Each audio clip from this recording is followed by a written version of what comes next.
নমস্কার বন্ধুরা, শুভ সকাল। কেমন আছো তোমরা? আশা করি সবাই অনেক অনেক ভালো আছো। আর তোমাদের ভালোবাসায় আর ভগবানের আশীর্বাদে আমরাও বেশ ভালো আছি। তো আকাশটা বেশি ভালো না, তবু আল্লাহ সোহাগীকে বের করে দিয়ে আসলাম। আর ওদেরকে বের করে দিয়ে রাস্তাগুলো ঝাড় দিয়ে একদম কাপড়টাও চেঞ্জ করে নিলাম, যেহেতু রাস্তাটা ঝাড় দিছিলাম। তারপরে গরুর গোবর ঠবর যা ছিল মোটামুটি কিছুটা পরিষ্কার করে চলে এসেছি। এসে কাপড়টাও চেঞ্জ করে তারপরে এই যে বিছানায় হাত দিয়েছি। কারণ সকালবেলাটা উঠে আমার যে কোনটা করব না দিশেহারা হয়ে যায়।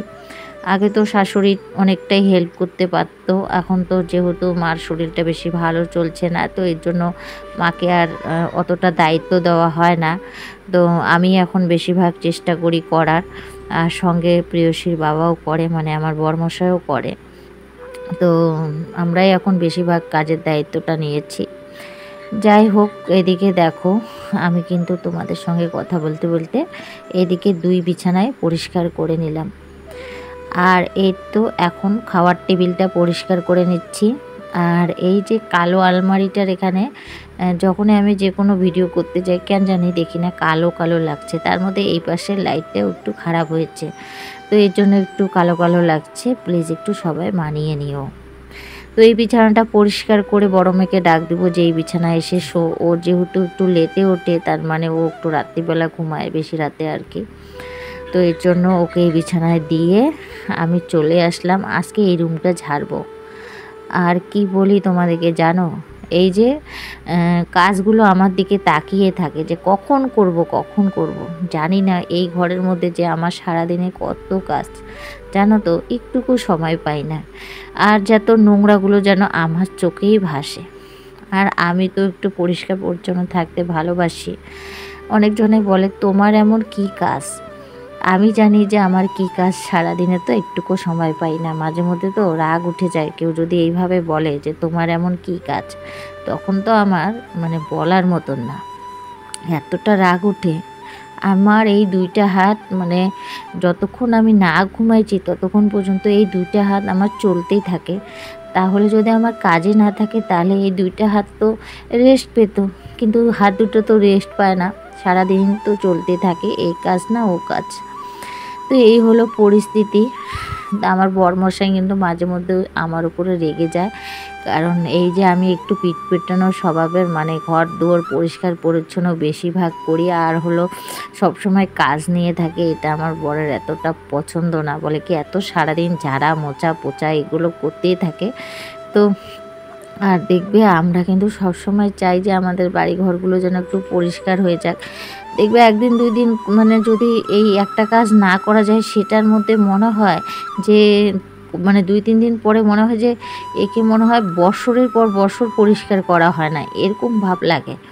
তো যাই হোক, আমার তো এগুলো করতে হবে, কে কী বলে বলুক। তো আমার এই সংসারটাকে গুছিয়ে গাছিয়ে রাখা বলো, আর এই ঘর দুয়ারকে পরিষ্কার পরিচ্ছন্ন বলো, এটা আমার কিন্তু একটা নেশা। ঘর পরিষ্কার করা আর কি নেশা। তো দেখবে সত্যি কথা, অনেকজনেরই ঘর আছে, এ কোনায় ওখানে মানে মাকড়সা আছে। বাসন মাজারও কিন্তু অনেক রকমের ধরন আছে। কেউ বাসন মাজবে দেখবে কড়াইয়ের পিছনে তেল কাশটা হয়ে আছে, কানের ওখানে মানে কড়াইয়ের কানের ওখানে কালো হয়ে আছে, মানে এরকম হলো অবস্থা। মানে গ্যাসে যে রান্না করবে সেই তেল দাগটাও অনেক সময় যায় না। আর যে একটু ভালো করে পরিষ্কার করবে তার তো সময় লাগবে, আর দেখবে তখন তো পরিষ্কার লাগবে। তার যার অভ্যাস যেটা, যেমন মনে করো আমার যতক্ষণ কড়াই টড়াই যতক্ষণ আমার পরিষ্কার পরিচ্ছন্ন না হয়েছে ততক্ষণ কিন্তু আমি সেটাকে ঘষতেই থাকি। তো যতক্ষণ পরিষ্কার আর কি না হয়েছে, আবার কেউ অল্প একটু ঘষেই বাস রেখে দিল। তো এর জন্য বলি সবসময় একজনের কাজ এক এক রকম। আমি এটুক বাড়িতে মানে এটুক ঘর এটুক দুয়ারের মধ্যে আমি সারাদিন পরিশ্রম করে তাল পাই না।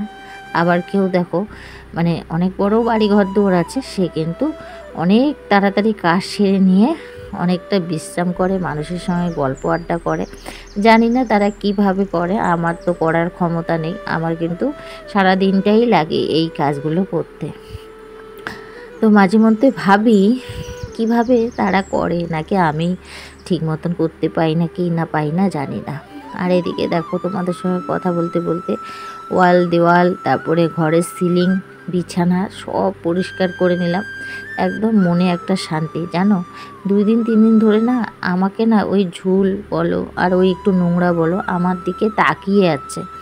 তো সময় পাচ্ছিলাম না। সেদিনকে তো ওই রুমটা ঝাড়ছিলাম, আর এই রুমটা ঝাড়া হয়নি। বিশ্বাস করবে না, খালি মনে হয় আমার এখানে নোংরা জমে আছে, ওখানে নোংরা জমে আছে, এরকমই ভাব লাগছে। আমার আর কিছুই ভালো লাগছে না যে কখন আমি ধরবো। যাই হোক, আজকে একটু সকাল সকাল উঠে পড়েছি। যদিও আমি সকালে বেশি উঠতে পারি না, তো আজকে একটু সকাল সকাল আমি উঠেই গেছি। তো উঠে গেছি, তাহলে তো আর এই কাজটা হাতছাড়া করা যাবে না। তো আমি কিন্তু সেই সকালের ওঠাটাকে একটা কাজে লাগিয়ে দিলাম যে না, এই কাজটা আমি করে নিই। আর ওই যে ঝাড়াঝাড়ি করেছিলাম তার জন্য কিন্তু এই জায়গাগুলোতে অনেক ধুলো পড়েছে। ক্যামেরায় হয়তো দেখা যাচ্ছে না, তো অনেক ধুলো পড়েছে। তো আমি আর ন্যাকড়া দিয়ে মুছলাম না, কাপড় দিয়ে মুছলাম না, কারণ অনেক নোংরা যেহেতু পড়েছে, এর জন্য এই ছোট্ট ঝাড়ুটা দিয়ে ঝেড়ে নিচ্ছি। যখন সময় হবে তখন কলিং দিয়ে মুছে নেব।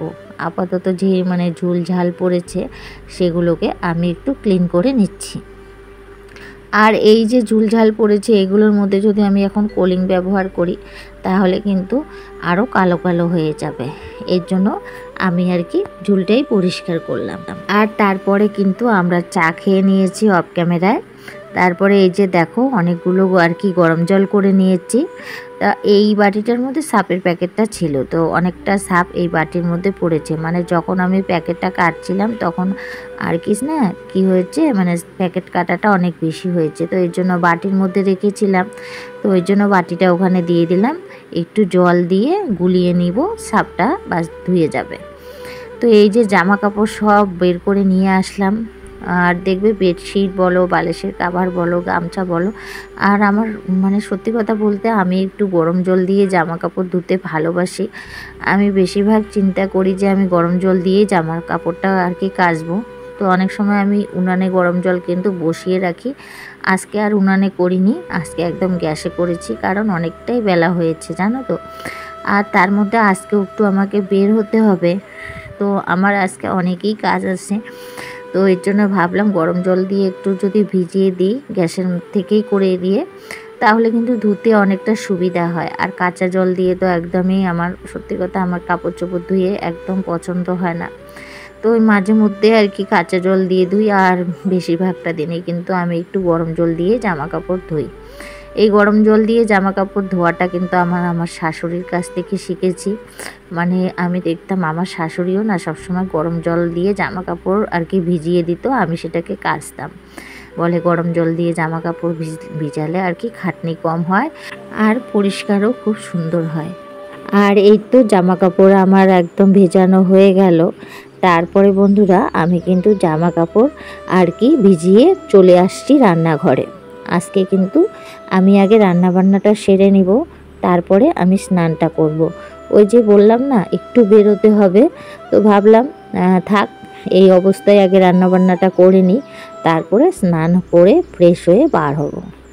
এদিকে মেয়েদের উপরে একটু চিল্লাচিল্লি করছি যে তোরা একটু কাজের দায়িত্ব নে, কারণ আমি তো এক জায়গায় বার হব, তো ওরা একটু আমাকে হেল্প করে দিলে আমি কিন্তু একটু তাড়াতাড়ি বের হতে পারবো। তো এই ছোটো মেয়েকে দায়িত্ব দিলাম যে তুই পূজাটা কর, আর বড় মেয়েকে দায়িত্ব দিলাম যে রান্নার যা বাসন হবে সব তুই ধুবি। যাই হোক বন্ধুরা, এদিকে কিন্তু আমি মুগ ডাল রান্না করব। মেয়েদের তো দায়িত্ব দিয়ে দিলাম, আর রান্নাটা তোমাদের সঙ্গে শেয়ার করতে পারিনি, কারণ এতটা তাড়া ছিল কি আর বলবো।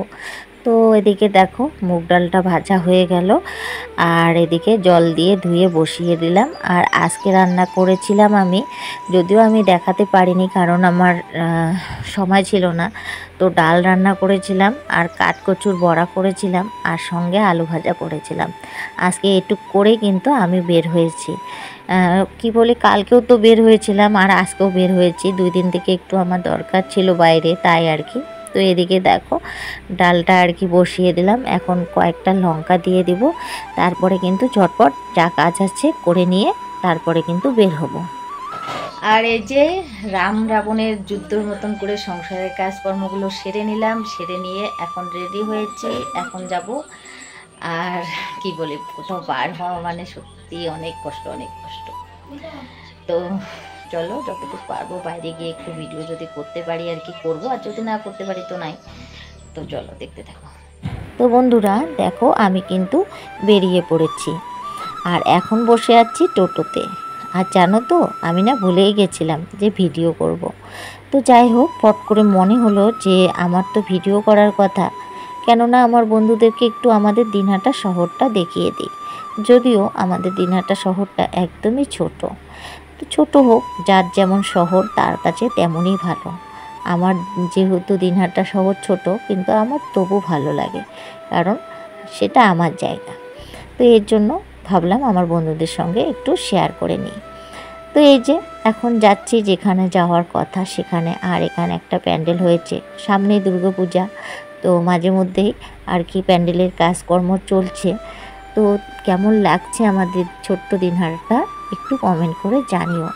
আমার কাছে আমার দিনহাটা কিন্তু বেস্ট। যতই শহরে যাই না কেন, নিজের শহরটাকে কিন্তু সবসময় বেস্ট মনে হয়। তো বন্ধুরা, আমার এই ভিডিওটা এখানে শেষ করছি। ভিডিওটা যদি ভালো লাগে প্লিজ লাইক কমেন্ট সাবস্ক্রাইব করে দিও। আর সবাই ভালো